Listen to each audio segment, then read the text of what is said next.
we heard at the beginning of this celebration that we are closing the liturgical year. Today is the Sunday 33, and next Sunday we will be celebrating Christ the King. That is the end of the liturgical year and begin again another year. That's why when we look at the readings, they are really speaking about the end,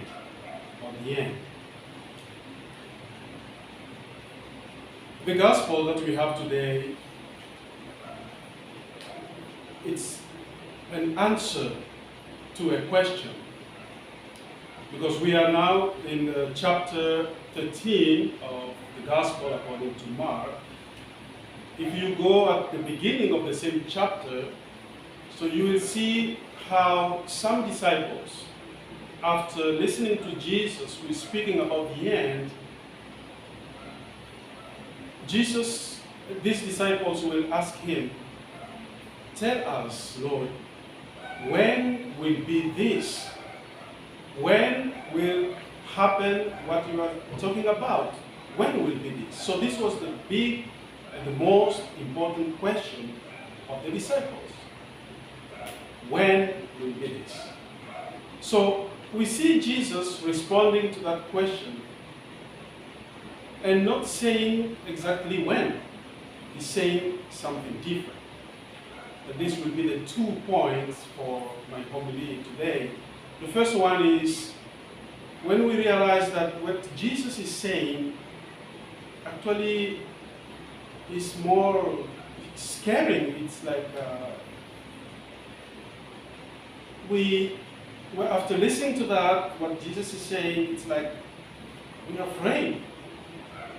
We don't want this day to happen tomorrow. So it's like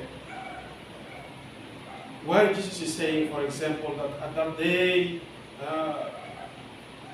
in those days, after that tribulation, so there will be tribulation, the sun will be darkened. So imagine that. And the moon will not give its light. And the stars will be falling from the sky. So you can just imagine how terrifying is the scene. So who will say, okay, we want to see this?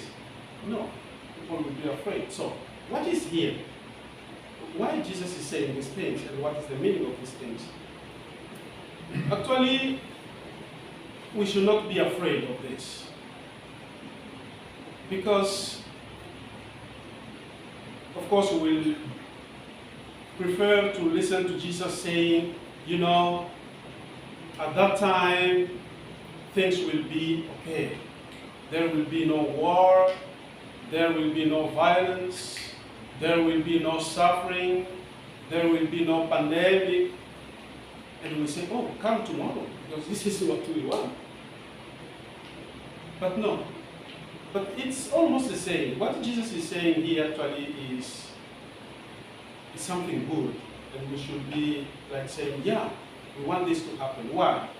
Because after saying that the sun will be darkened, the moon will not give its light, and the stars will fall down, he says, then you will see the Son of Man coming in the clouds with great power and glory.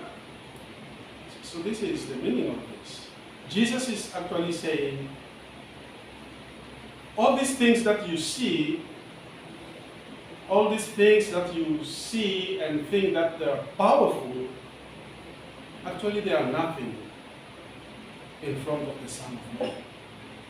The sun will fall down, the stars will fall down, the moon, etc. But all this is nothing. Because after all this, then you will see the Son of Man coming.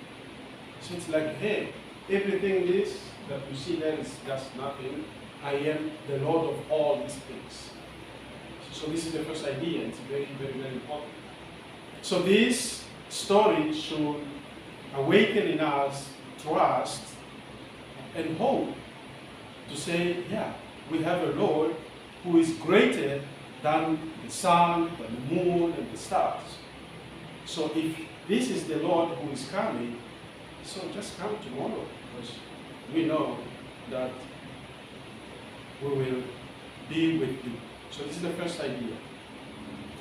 The second idea from the gospel, which is an answer to a question, when will be this?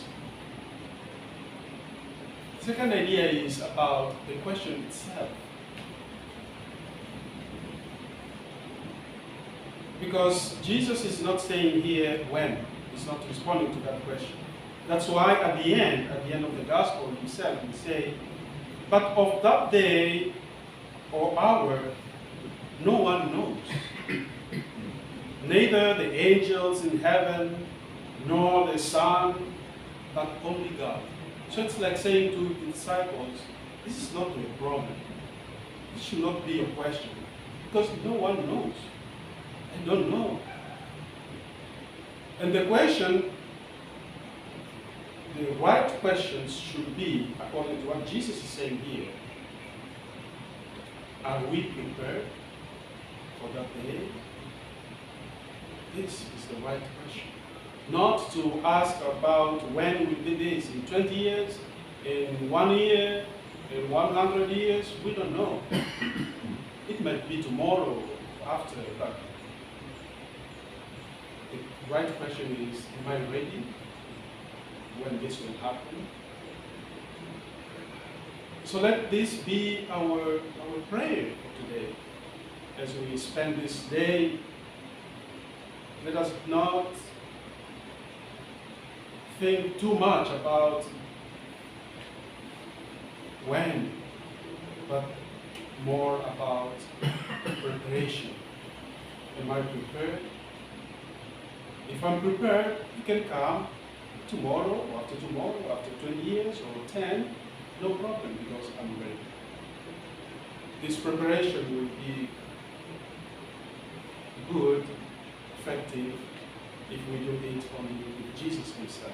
So let us call him and ask him to accompany us as we move forward and we continue with our journey here on earth, but remembering to prepare ourselves for this coming.